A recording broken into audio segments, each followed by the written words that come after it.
Welcome back to renowned physicist Dr. Jeremy England, former professor of physics at MIT, author of Every Life is on Fire, currently a machine learning researcher in the biotech industry here in Israel. Shavua Tov, Dr. England. Shavua Tov. I planned this shiur as a continuation of the theme that we started by looking at the Shamir and talking about the construction of the Mishkan, of the tabernacle, for the temple, for the Mikdash, and looking at some of the things that the Talmudic sages, that Chazal, have said about the components of the Mishkan that sometimes sound rather supernatural, and may, because they sound supernatural, raise for us the question of, oh, is this a thing for another time in another place, where we're not supposed to be able to do it in a world that seems to kind of operate by different laws, and that until we sort of rediscover magic, so to speak, we're not going to be able to do the things that, it seems at one level like the Torah is asking us to do. And the interesting thing is that in the case of the Shamir, which we talked about before, the idea of Shamir as a thing you use to build a Mikdash, that's an entirely Chazalic idea. That's an idea that's introduced by the Talmudic sages. But today, I want to talk about the Tahash. And the Tahash is something that is mentioned in the Torah itself, in the Chumash, in the 5 books of Moses, like in the instructions given in the Parshiot, in the annual cycle. We have recently been reading and will continue to read from Torah through Vayekel.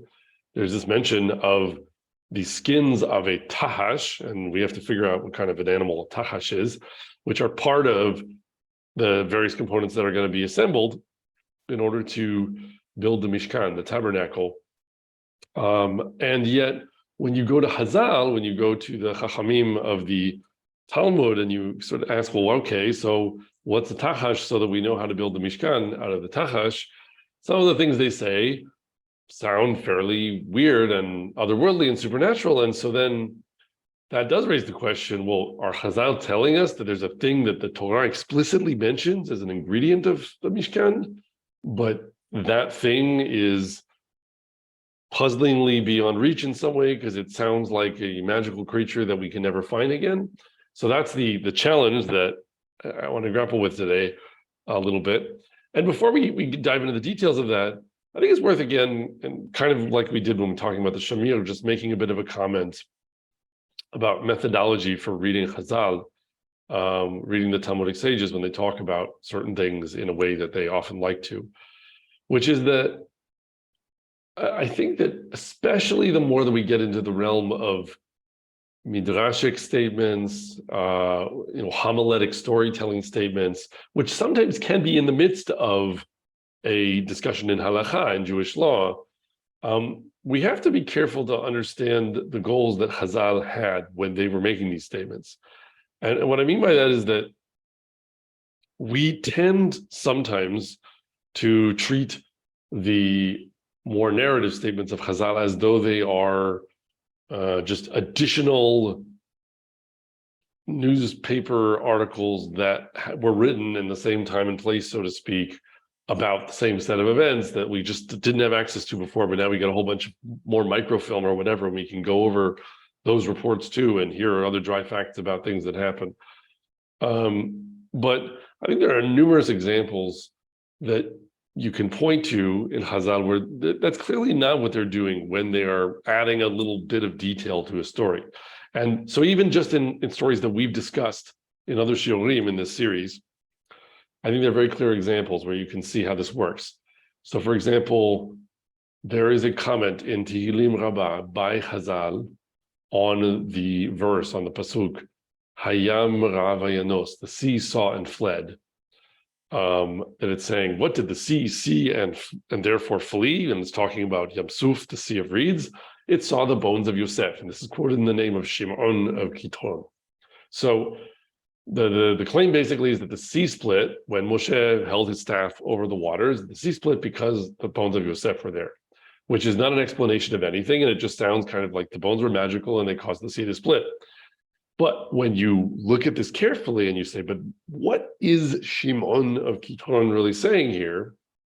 He elaborates that it's because Yosef, when he ran away from the wife of Potiphar and refused to commit adultery with her, it says of him, Vayanos hachutza, that he ran outside. And that word, Vayanos, that he fled, appears many times in that passage. Not only that, but the word Vayanos also appears when Moshe is throwing his staff on the ground and turning it into a serpent for the first time at the burning bush, at the snit.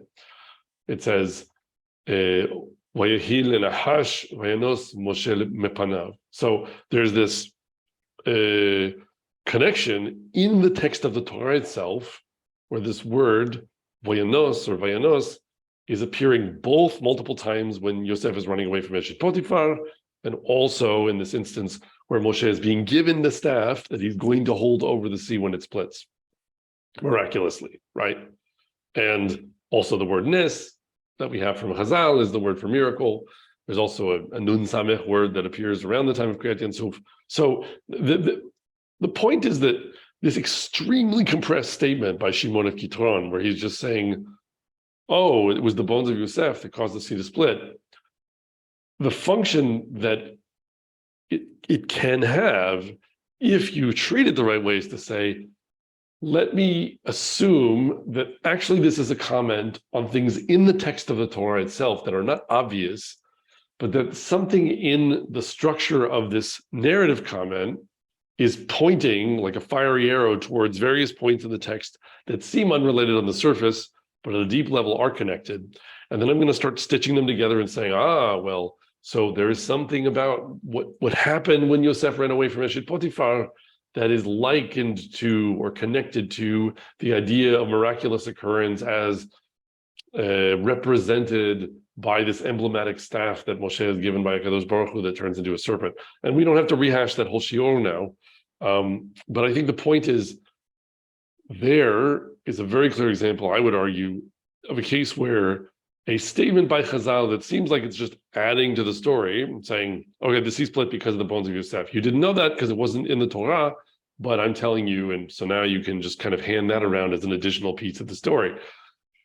That underutilizes the statement by Chazal, or maybe even just simply misuses it.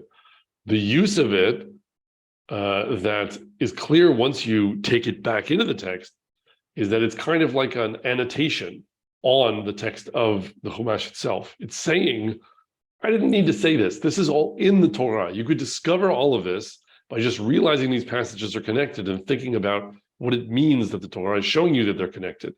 But I'm kind of leaving you a trail of breadcrumbs by telling you this puzzling additional statement about the bones of Yosef being connected with the splitting of the sea. And it's sort of outlandish, and it's sort of puzzlingly uninformative, doesn't explain anything. It just adds to your puzzlement in a sense. If you were wondering why the sea split, why would it help to be told that the bones made them split? And so it just draws you onward. It's like a thread you can pull on, or as I said, a trail of breadcrumbs you can follow to things in the text itself that Chazal noticed and that they want to tell you about, but they don't want to tell you about it with a didactic essay where they do an analysis of the text, much more in the style of, I don't know, let's say 20th and 21st century academia or something.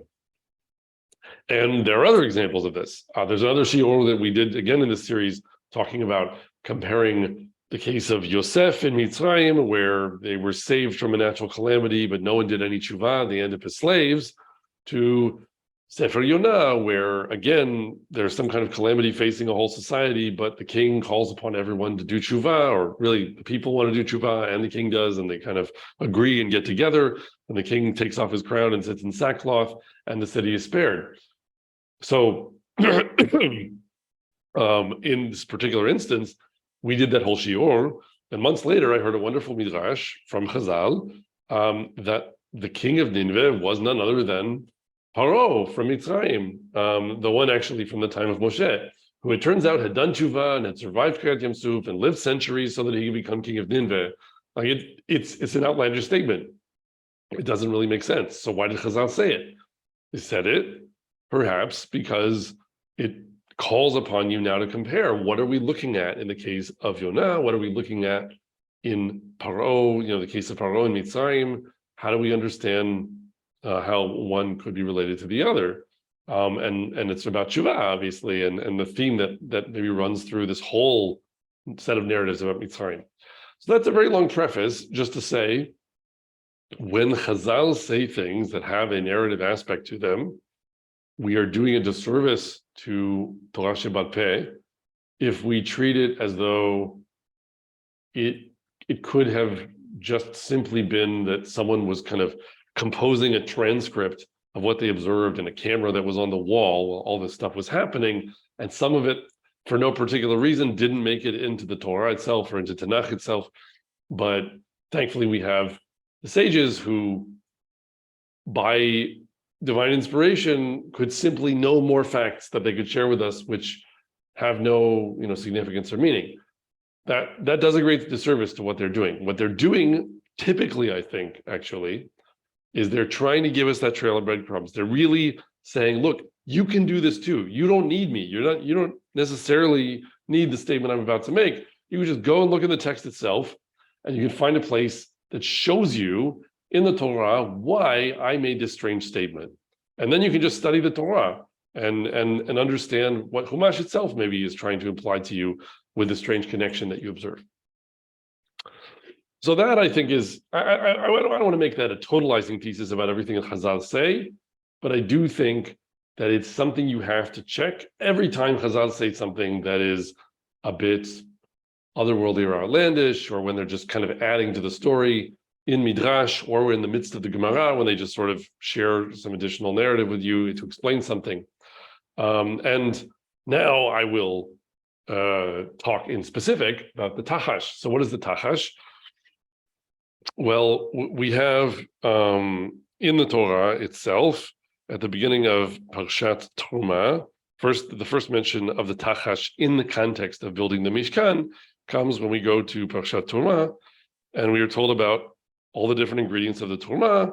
Daber el bnei Yisrael veikhu li Truma me'et kol ish asher yidvenu libo tikhu et trumati. So you should take from everyone whose heart is willing these contributions. Vezot hatruma asher tikhu meitam zahav v'chesev u'nechoshet. So you should take gold, silver, and bronze. U'tchelet v'argaman v'torat shani v'shesh v'izim. And so that's the different fine fabrics, the different colors, and from goat's hair. Ve'orot elim ma'adamim ve'orot tahashim. So the ram's skins dyed red, and the goats, here it's translated as goat skins, but we have to ask, it's tahashim, so what does that mean? But the tahash skins, and then it goes on, other ingredients. But so we have the tahashim. So what are the tahashim? Well, now, in order to understand what a tahash is, we might say, we should learn that from our sages, because our sages really tell us what all this stuff means, and they elaborate. So we go now to Masechet Shabbat, Daf Kafchet Amud Bet, so Shabbat 28b, and I'll read it in English to save on time. So the Gemara asks, what is the halachic conclusion reached about this matter of the tahash that existed in the days of Moshe? Rabbi Ela said that Rabbi Shimon ben Lakish said that Rabbi Meir used to say the tahash that existed in the days of Moshe was a creature unto itself, and the sages did not determine whether it was a type of undomesticated animal or a type of domesticated animal. And it had a single horn on its forehead, and this tahash happened to come to Moshe for the moment while the tabernacle was being built, and he made the covering for the tabernacle from it. And then from then on, the tahash was suppressed or hidden and is no longer found. Elsewhere in the Midrash Tanhuma, we also learn about the tahash, that it had many different colors. And this is read from Targum Onkelos, which is the Aramaic translation, done with Ruach Kodesh, with the sort of divine inspiration, that translates tahash as Sas Gavuna. And Sas Gavuna then is interpreted by the Midrash Tanhuma to say, well, givun, like in modern Hebrew, migvan or givun, like all of these words, legaven, it has to do with spectrum, it has to do with range of colors. So Sas Gavuna is supposed to be sas, like joy, although in the Torah Onkelos, I think it's spelled with samech, but in the drasha that we get from the Midrash Tanchuma, then it says sas, like sin, so that you can say to rejoice about something, sas kavuna, that it rejoiced about its colors. So we infer from it that it was a multicolored animal. So those are just like two statements, and most of, I think, the significant ones, but let's just focus on these two statements about the tahash, that it was, on the one hand, an animal with one horn that only existed in the time of Moshe once, and also that it had many colors. So it sounds really wildly supernatural or weird. It sounds like a rainbow-colored unicorn, kind of, and some people kind of pick up on that and think it's a funny story.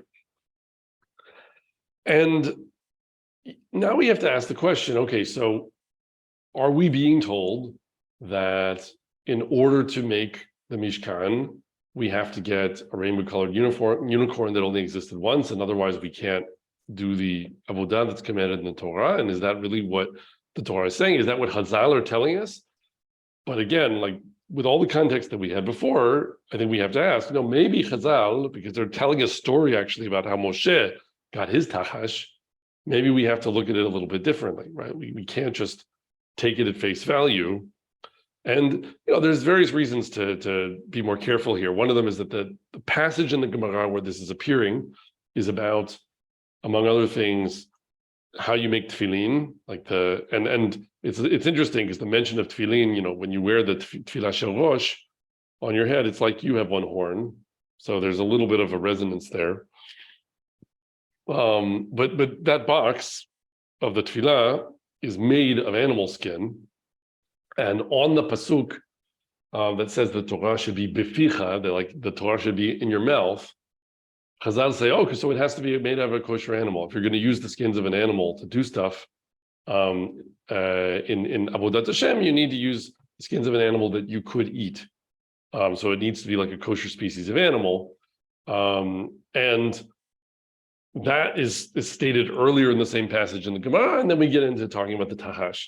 So to some degree, that immediately would seem to invalidate other translations given to the tahash sometimes, like, dolphin skins or seal skins, whale skin. Like there's lots of other speculations, badgers. I mean, there's all sorts of different spurious translations of tahash that are given based on different possibilities.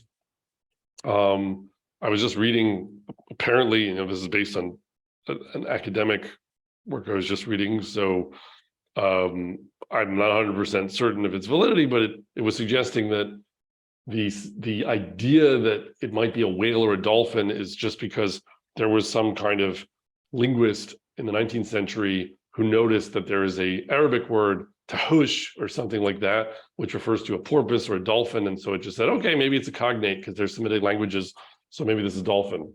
But it doesn't make sense that it's a dolphin if it has to be a kosher animal.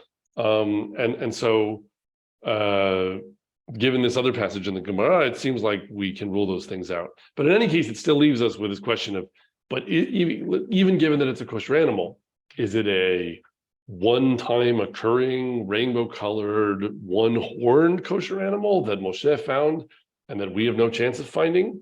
So do we have to find the original tahash skin that was used in the original Mishkan that's hidden somewhere, and until we find it, we can't restart things? Or are Chazal telling us something else?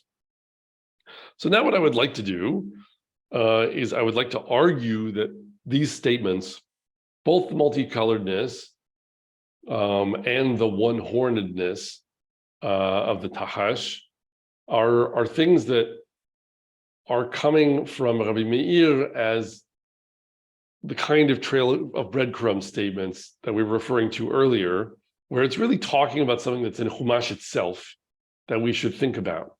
And when trying to understand the role of the tahash in the Mishkan. So from where would I like to argue this?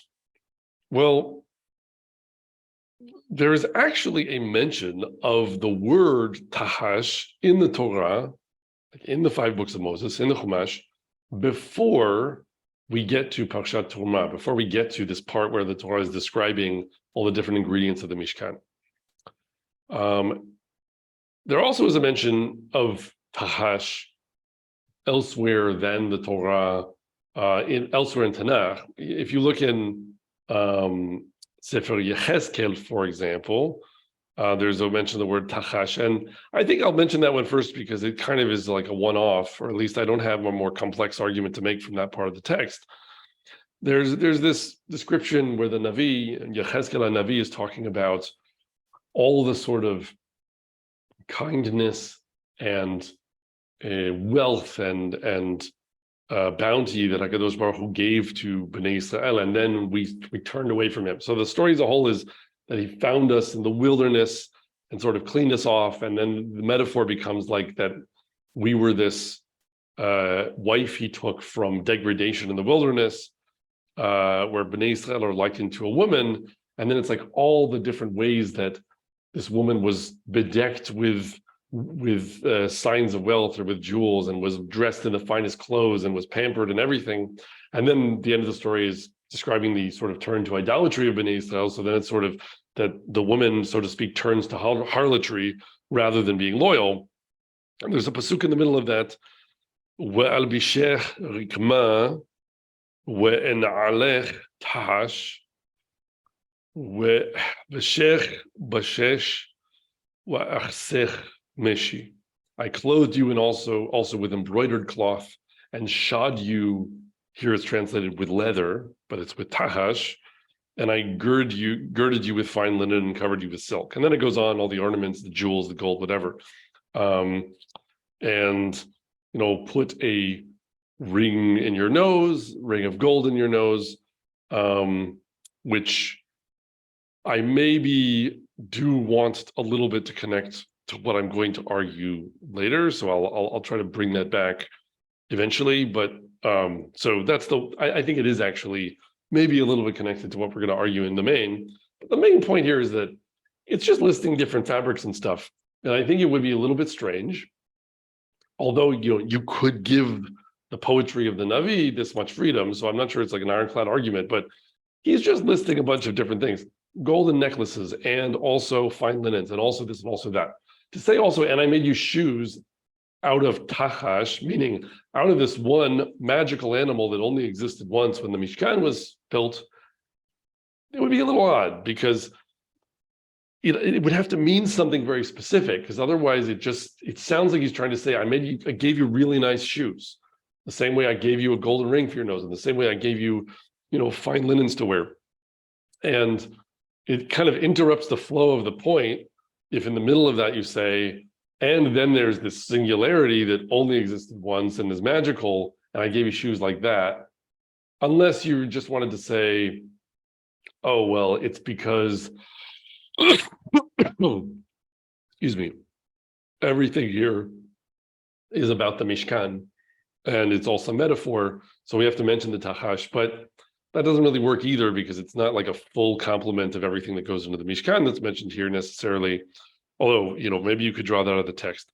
In any case, I think there's some reason to think that in Yechezkel, it's kind of showing you that Tachash, when Yechezkel Navi is talking about it, is just an obtainable leather product that is very fine in some way. It's high in quality, like you would want it for your shoes, for example, if you were sort of a pampered princess or something, but it's not alien skin or something.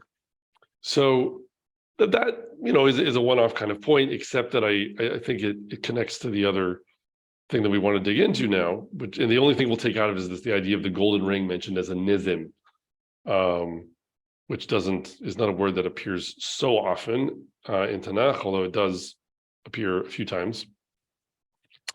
So now, what's the main argument I want to make? The main argument I want to make is, let's look at the first instance of the word tachash in Tanakh, which is actually in Sefer Bereshit, right after the binding of Isaac, right after Akedat Yitzhak. So there's something that we often forget, which is that Parshat Vayera does not end when Akedat Yitzhak ends. It doesn't switch straight to Parshat Hay Sarah, where Sarah dies. There's this interlude that seems unrelated, except insofar as it's kind of a setup for the events of Parshat Hay Sarah, but not the initial events. Like eventually in Parashat Chayei Sarah, Eliezer gets sent by Abraham to go find a wife for Yitzhak, but that's not the first thing that happens. The first thing that happens is Sarai Menu dies, and Abraham has to bury her. But this is inserted here as though it's a setup for the last part of Parashat Chayei Sarah, but it comes right after the Akedah. And that is that when all this stuff with the Akedah is done and Abraham goes back to Beersheba, then it suddenly says, "Vayhi achari hadvarim ha'eleh, v'yugad le'Avraham le'emor, hine yalda milka gam hi banim le'nahor achicha." So, and it came to pass when these things that was told to Abraham, saying, "Behold, Milcah has also borne children to your brother Nahor." So Abraham gets some kind of message that he's hearing about the tidings of family back home in Ur Kasdim or in Haran, whatever, that there are people that he's related to who have had more children. And then there's this whole genealogy that's listed, and it talks about Utz and Buz and Kemuel, and Kesed and Hazo, Pildash, whatever, like lots of different names. But the main point, seemingly, is that it gets to Betuel. And who is Betuel? Betuel is the father of Rivka Imenu. So Betuel, now it focuses in on Betuel and says, Uvetuel yalad et Rivka, Shmona ele yalda Milka lenahor, ahi Avraham. Ufilagsho ushema reuma, v'taled gam hi gam tevah, ve'et geham, ve'et tahash, ve'et macha. Okay, so what does that translate as? And Betuel fathered Rivka. These 8 Milcah did bear to Nahor, Avram's brother, and his concubine, Pilagsho, Ushema Reuma. So her name was Reuma, and she bore Tevach and Geham, Tachash, and Ma'acha. So this is like one of these instances where you have to really have patience when reading Humash, because getting through genealogies of a bunch of people that you may never hear about again, and caring about it is difficult. And it often just seems like details that are there, like exactly where the veins in a leaf that you're looking at are, and you kind of don't really care, and you're looking at other structure on a different scale. But here, because the word Tachash appears, the Torah didn't have to put that name there. There didn't have to be someone named Tachash. And the fact that that's there, I think, is telling us, okay, you might learn something here about what tahash means. So what do we learn? Well, one of the things we learn, I think, is that maybe it's a kosher animal. Again, only read back through Chazal and where this appeared in the Gemara, but one of the other children born here is named Tevach, which is slaughter. And the other appearance of that word actually in Sefer Bereshit is when Yosef says, "Oh, let's slaughter an animal when all my brothers are here and we're going to eat it." So it's about, Yehudim slaughtering animals, or Bnei Yisrael slaughtering animals and eating them together. So it's the idea of kosher slaughter is there. I don't have anything from Acha or Gaham. Maybe others can suggest, because that could be interesting. But also this mother is named Reuma. So Re'em is like a wild ox. So Reuma, you might argue, is like a feminine version of Re'em. And if so, then we're talking about like a horned kosher animal. So again, there's this notion of cattle and animals that maybe we could eat. But that's maybe more strained, a little bit harder to put together. But what's the real thing I'm interested in here? The real thing I'm interested in here is what's not here. So we're talking about Betuel, and we're talking about the children of Betuel. And we are told Rivka is one of the children of Betuel. But who else is a child of Betuel that we know from elsewhere in the Torah? Lavan, right? Lavan is the brother of Rivka, who's going to be the father of Rachel Imenu and Leah Imenu. And this is the seeming genealogy of the children of Betuel, and there's no mention of Lavan here. I haven't checked whether there's some kind of midrashic attempt to repair this by saying, oh, really, Geham is Lavan or whatever. I don't know if there's some solution of that kind.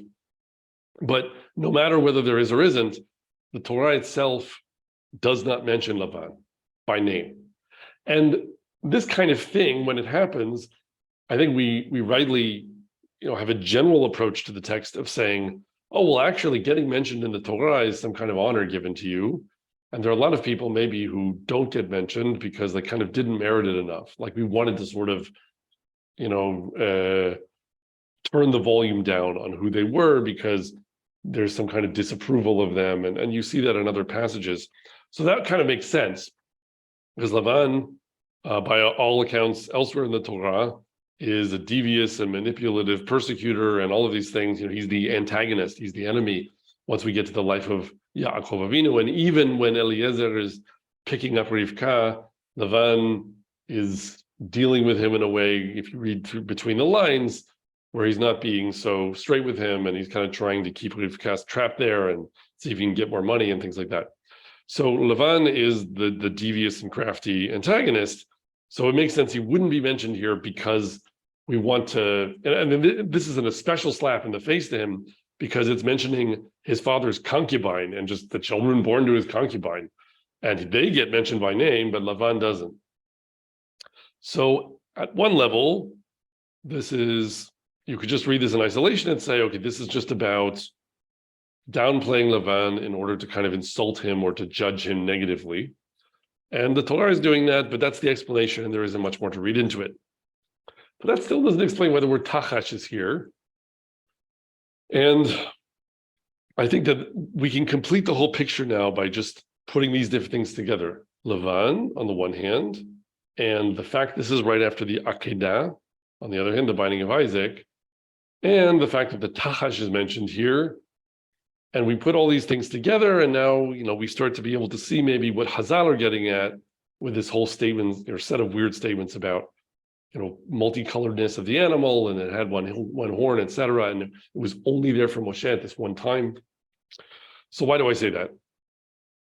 Well, interestingly, there's another kind of textual parallel that is hard to explain, which is that the root, Ayin Kuf Dalet, if we're talking about where it appears across the entire Chumash, it appears at the Akedah, when Avraham binds Isaac, because it says Vayakod, like he bound Isaac. But then it also appears elsewhere. It appears in the description of livestock in this battle of animal husbandry that Lavan and Yaakov set up, where Yaakov says, I'm going to take only the animals that have certain like spots or stripes on them out of your herd, and they will be mine. Let me see if I can find that passage quickly in order to quote from it directly. So you have, there's multiple points at which these words appear, but just as one pasuk. Vayhamu hatzon el hamaklot vateldena hatzon achudim nekudim utluim. And the flocks conceived before the rods and brought forth cattle, striped and speckled and spotted.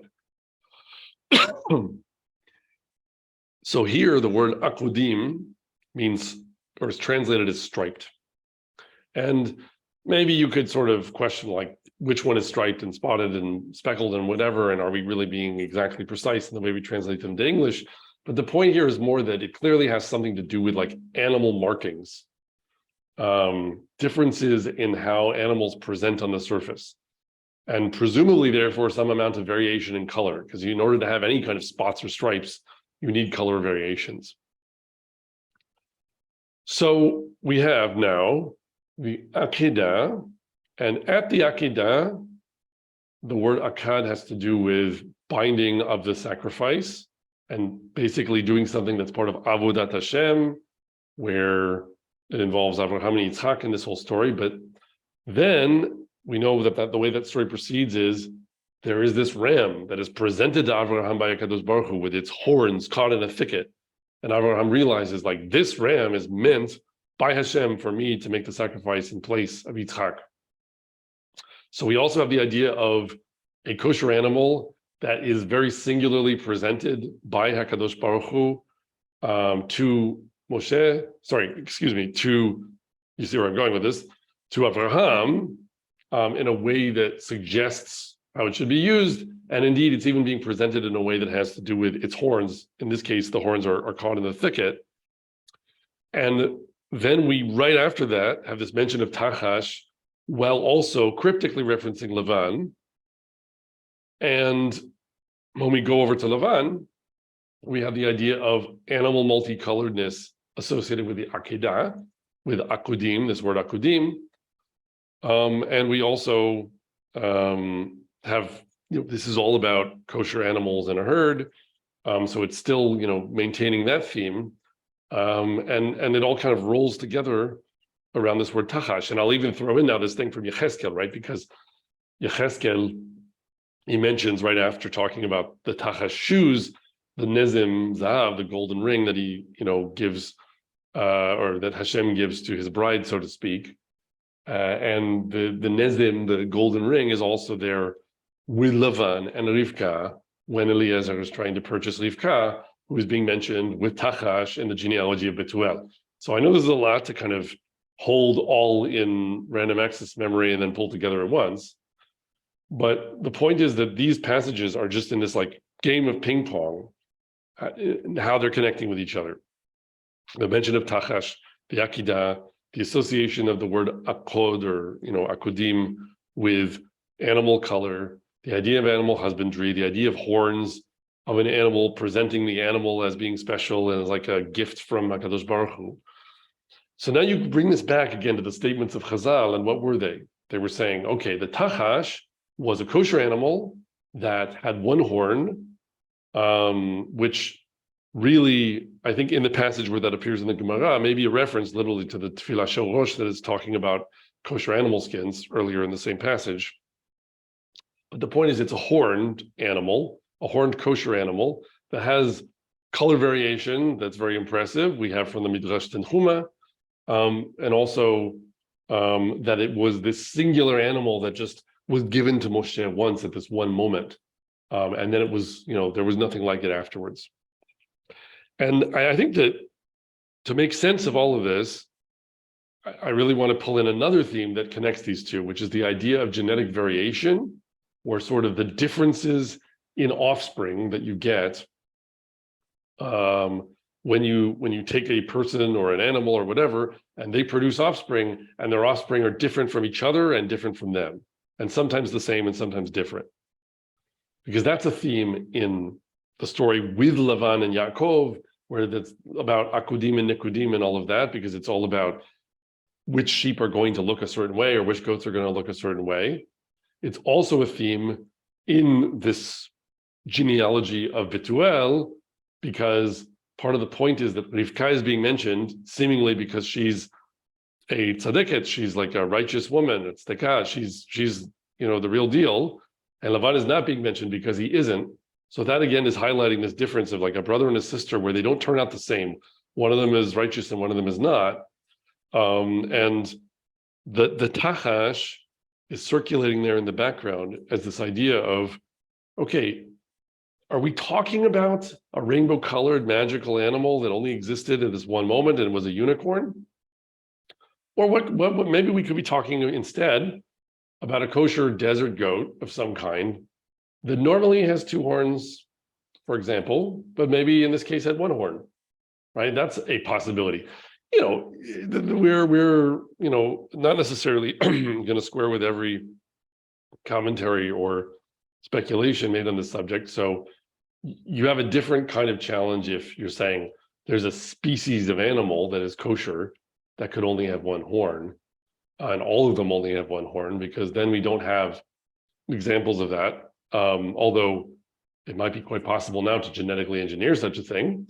And I don't see why that would produce a problem for us. But in any case, there's a reasonable way of reading this, I think, that's just saying there's some kind of desert goat, call it a tahash, and it has really nice soft wool or whatever. It's nice to make shoes out of. You can make really cozy leather shoes out of it for a princess. So it's very fine leather somehow, very royal. And one day, one of them was born and it had one horn. And had it been a sacrificial animal, it would not have been acceptable because that is kind of a defect. But that's not. I was discussing this recently with Rav Grossman, just to make sure that I understood this issue correctly. It is not an issue if you're just going to use its skin. In halacha, the skin of a kosher species of animal is usable even in instances where you wouldn't necessarily have been able to eat the animal. So if we're going to use its skin for something, it needs to be from a kosher species, but sometimes a kosher species, the same way that Betuel can have a daughter who's righteous and a son who isn't, some kosher species of animal, the goats of Lavan can be all white, but they can have spotted and speckled children, right? That theme running through all of this. Also a tachash, some tachash with two horns maybe had one baby tachash with one horn. And maybe also it happened to have more colors than usual, right? It happened to have more spots than usual. So Moshe sees this, and he, the same way that Avraham sees the ram with its horns caught in the thicket, might say, this is the tachash that HaKadosh Baruch Hu wants us to use, because it's totally kasher, it's acceptable, and yet it is very exceptional, right? It's very rare and different and distinctive.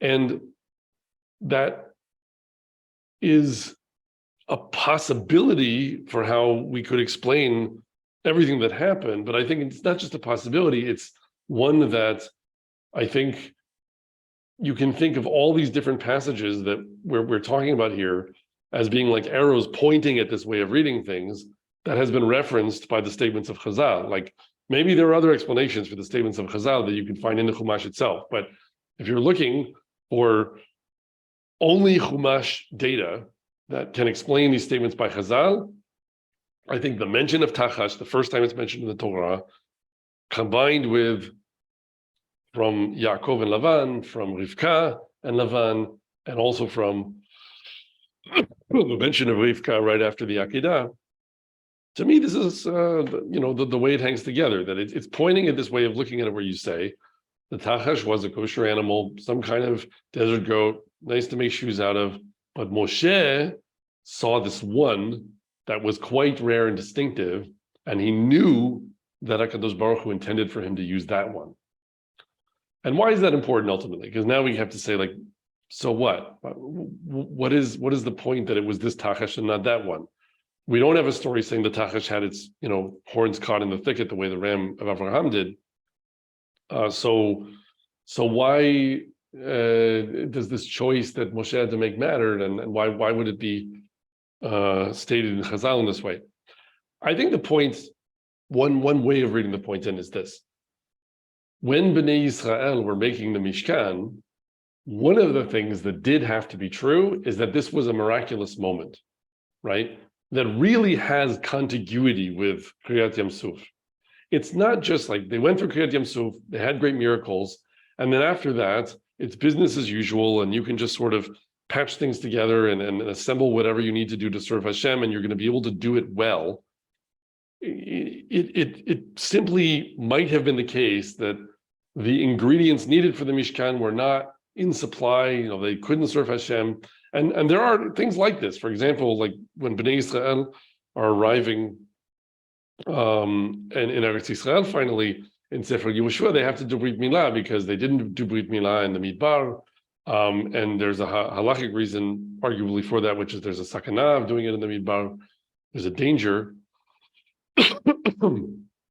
and so the point is, like, you're not necessarily in the position just because Hashem gives you instructions to immediately fulfill the instructions as needed. And so there is an aspect to this that's saying, if you're going to succeed at rebuilding the Mishkan or building the Mishkan, either the first time or doing it again, of course you're going to need nisim. Of course you're going to need miracles. You're going to need HaKadosh Baruch Hu to make things happen that you didn't know how they could happen or you didn't expect them to. And the tahash becomes an emblem of that, because it might have also been the case that the tachash is not a desert animal, and there was one wandering through the desert, and thankfully they could use it. But the point is that HaKadosh Baruch Hu is ultimately the orchestrator of events, and there may indeed be things that you kind of need to be there in order for this to work,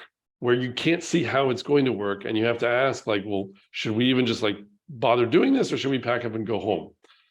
And the Tachash, therefore, I think, in this reading of the statement of Rabbi Meir, represents the idea that if HaKadosh Baruch Hu wants you to succeed in fulfilling the mitzvah, then he is there for you with the nest that you need to supply the difference between the reality you perceive and the one that's necessary for that fulfillment. But that doesn't mean, at the same time, that you need like some rupture in reality that is beyond your conception, right? It could just be something as simple as a somewhat rare event in the birthing of livestock. So, you get a one-horn animal instead of a two-horn animal.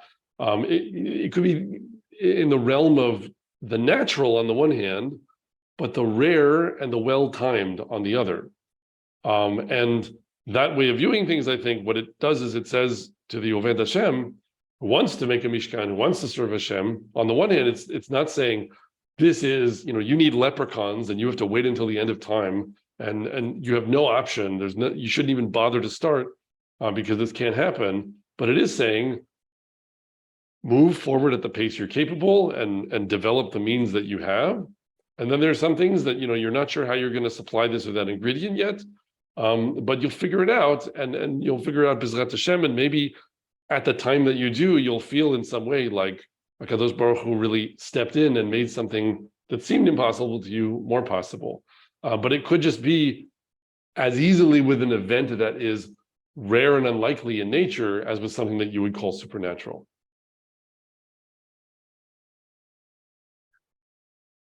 Well, I guess the obvious connection we could try to draw to current events is those who would like to move forward regarding the Temple Mount.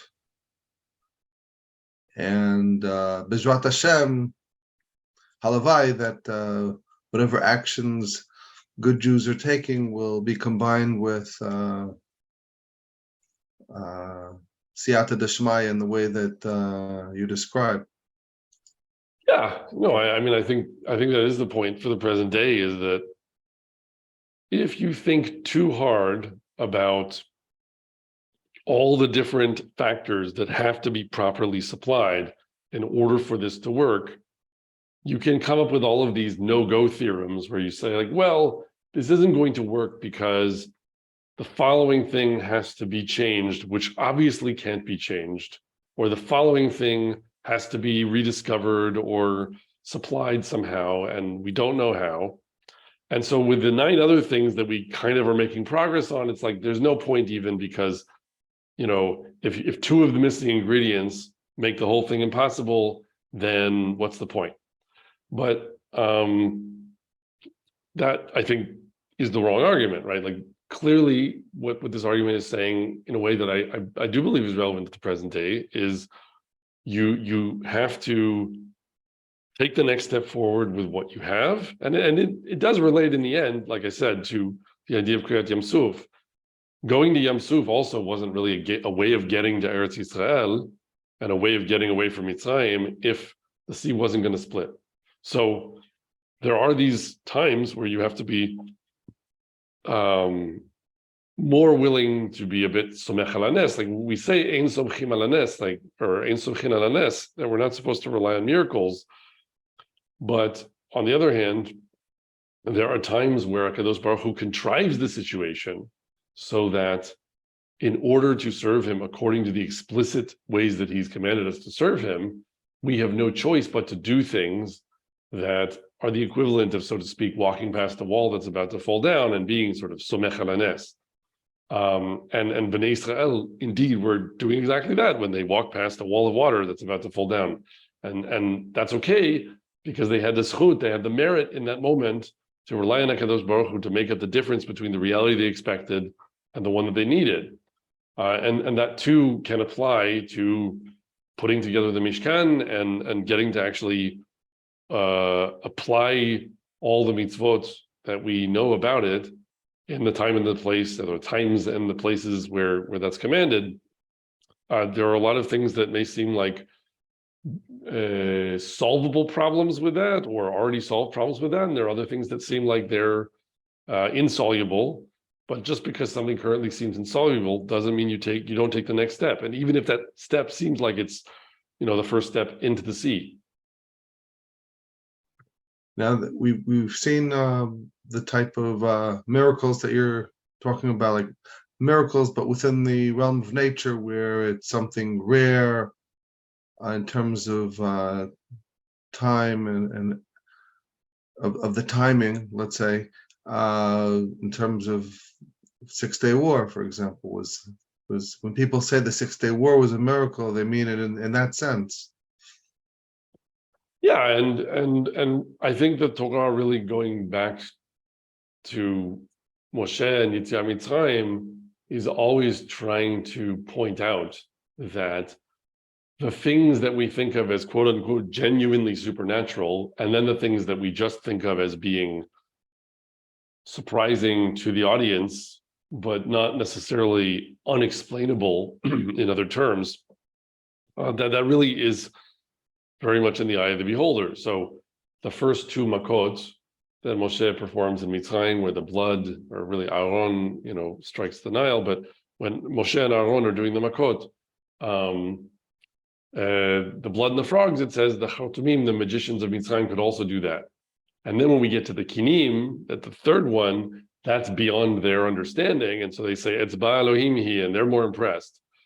But and there also is before that this whole competition with turning sticks into reptiles, where again Moshe has the staff that turns into a nahash, and then Aaron has the staff that turns into a tanin, and the Chartumim, the magicians, also have staffs that turn into taninim.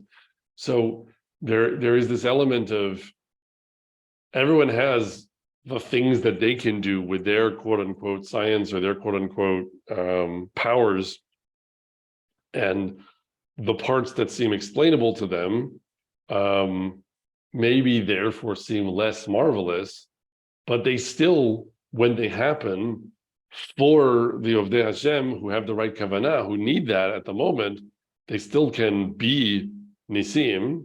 And by the same token, it can also be the case that something that you think must be supernatural because you have no explanation for it could, in the eyes of someone else, be explainable. But the point is that doesn't make it less a nes for you if what it gives you is the deliverance that you prayed for with the right kavanah and the right zechut, the right intention and the right merit, and it was given in the right moment. So yeah, absolutely. Like if you look at the 6-Day War, for example, the number of different events historically recorded that are almost comical when you read about them, which allowed the Israeli Air Force to destroy almost the entire Egyptian Air Force just sitting on the runway before it even got in the air. Those kinds of things, you don't say, well, that's not HaKadosh Baruch Hu. Of course, that's also HaKadosh Baruch Hu. HaKadosh Baruch Hu is writing the whole story. I don't think that means we have to always apply this principle of anything we see in Tanakh. It's only interesting if we finally crack the puzzle of here's how it also fits in the laws of nature. Like, we don't know all the laws of nature. We're still making progress on that. And it's kind of beside the point at some level in terms of the way the Tanakh wants to tell the story, because the experience of the observer and the relationship of the observer to HaKadosh Baruch Hu is what matters with a nes. It's about the unexpected, from your perspective, happening in a time when you were praying for it and in a time when you merited it, and where you see the hand of Hashem in its occurrence. And it doesn't really matter if it's natural or not natural. And Chazal even played with this when they, there's a midrash, talking about whether the, Yam Suf had a contractual agreement when it was created that it would split at this one time, because it's sort of like, who cares? is it the laws of nature that you don't understand that were part of the way it was all created, or is it a violation of the laws of nature? From your perspective, what matters is you didn't expect it to happen, and it happened. But it's also interested in terms of miracles, is what you said, that it could be perceived as a miracle by those who are righteous, and those who are not will not perceive it. It's just an extension of life in general, that a righteous person says that it's obvious that everything in this world is a result of Hashem's doing it, and in everything with reference to everything in the non-miraculous realm. And there's that divide between the righteous people and the wicked people, and it still extends into these issues of miracles as well. I assume it might be safe to assume that even in the future, if there are great miracles during the time of the redemption, that many more people, in terms of percentages, many more people will recognize the events as miracles, but there'll always be a certain percentage that will refuse. Yeah, and I also think it's certainly true that the difference in perspective between, let's say, those who seek to recognize HaKadosh Baruch Hu and bring his name into the world versus someone who has no disposition to do so and is, or maybe even eager to try to remove HaKadosh Baruch Hu from the story, right? There's that kind of difference that you allude to, but also there's just the difference in the perspective of different points in time. Like if you were talking to a Jew in the 1100s living in North Africa or in Iraq or in Europe or whatever, and you said, it will again be the case at some point that a majority of the Jewish people will live in Eretz Yisrael and will have an army and will rule there, that would have just seemed like unimaginable, right? Even though it was written in the Nevuot, in the prophecies of the Hebrew Bible. So at that time, asserting that would be the case, you had to just say, well, this is a statement from a true Navi of HaKadosh Baruch Hu, and so yes, it's true, but I have no idea how, and it's inconceivable that this could happen, and it must require great wonders to be done that are far more difficult than making a sea split with a tsunami or whatever, and where no one could even necessarily imagine the mechanism. In the present day, obviously there are people who can kind of sit in their armchair and say, well, given that this has happened, given that now it is the case that the Jewish people have returned to Eretz Yisrael, I'm not going to say it's impossible, because of course it's possible, it happened. And now you can kind of stroke your chin and think in the sort of perspective of wisdom and say, what is it about the Jewish people that explains that sort of ability to survive the turbulent seas of nearly 2,000 years of defenselessness and exile and all of that, and remain a thing and not just be sort of lost and erased like so many other nations that have disappeared from the face of the earth. And you could come up with some kind of, more post hoc attempt at scientizing the explanation of why that is, because there are things that make Am Yisrael unique, or at least quite different from other nations. So you could say, oh, well, the explanation is the following, and it has to do with like the way that the customary religious laws are structured or what have you. Fine. So you could try to do that, but there's just like such a difference between knowing something could happen and then looking back at it versus being told that it will happen and not being able to understand how it could. And so I don't, on the one hand, I think no one would say today that it is a supernatural occurrence that it is the case that the state of Israel exists, because people are too familiar with all the gritty details of how it happened in very, mundane little steps, with people arriving on boats and draining swamps and, shouldering shovels and rifles and all of that other stuff, right? But all it takes is the perspective of someone in a different time period, and the only thing that they can imagine is like a giant fiery hand descending from heaven and sort of plucking people up and dropping them down, because nothing else seems conceivable. It's interesting how Hashem built the world in a way that you can always look at the same event and interpret it either in a way which involves Hashem or in a way that does not involve Hashem. I suppose the world, one could argue the world had to be created in such a way, otherwise the world couldn't really exist in the realm that we know it.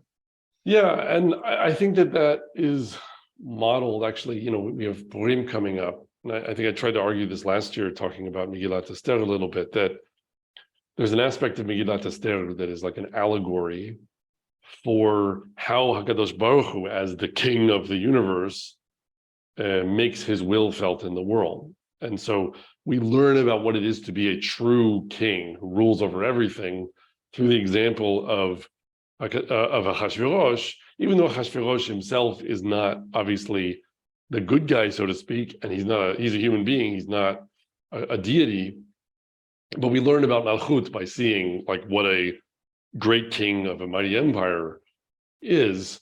And the point is that for your word to be law, you have to kind of stand by your word. So when he sends out the orders to wipe out the Jews, and then later Esther convinces him that that's not a good idea, he can't just be like, call it all off, forget my orders. He sends out other orders saying the Jews should defend themselves. And so there's this sense in which, in order for his malchut to be intact, he chooses to set events going in the world in a way that sets up competing forces instead of kind of arbitrarily canceling laws that he had already set in motion, right? So it's not just like, let's turn off gravity for a second. I think that what's tricky in talking about this theologically is that you would never want to say it's beyond HaKadosh Baruch Hu to say something and have it happen, meaning that we're taught this really we're taught this by the beginning of Sefer Bereshit, that his relationship to the world is, let there be this and there is this, right? Like there's no barrier between his will and his desire to express something and for it to be the case, on the one hand. And on the other hand, so the point is, like, we don't want to set any limit on his desiring something to happen and then it being like, oh, but the laws of nature constrain me somehow. I can't break the laws of nature. And so, although I would have liked to do this, I won't. We should never describe HaKadosh Baruch Hu that way. On the other hand, I think it is fair to say about him as a kind of empirical observation that he is extremely reluctant to do things that seem to openly break laws that he himself, so to speak, has decreed. Like he, whenever possible, prefers to accomplish what he accomplishes in ways that conform to the sort of the weaving of the fabric of Maaseh Bereshit, as opposed to sort of just like tearing a hole in it and putting in a patch. And you see that, I think, more than one place in Tanakh, and I think it's also just a very sensible theological principle. So you kind of both want to say, on the one hand, maybe we always can look, as you say, at anything that happens, and there is kind of like a natural rationale, and that's HaKadosh Baruch Hu showing his desire to kind of let his creation be as autonomous as possible and kind of operate according to the way that its components have been conceived. And at the same time, also, you don't want to set some bar on the expression of his will, and so you have to kind of admit that at the same time, he can make happen whatever he wants, and it's up to him to, figure out how cleverly to accomplish that. Like I really like this observation. I'll quote in the name of Rabbi David Foreman, for example, in the mentioning of Maaseh Bereshit. There's this emphasis on all the fruiting trees. We talked about this a few shiurim ago in Tu B'Shvat, and the point is, like, specifically the idea that they are mazriya zera, that they bring forth seeds. because, like, of course, he could have, had he wanted, just said, let there be all the trees that I want there to be.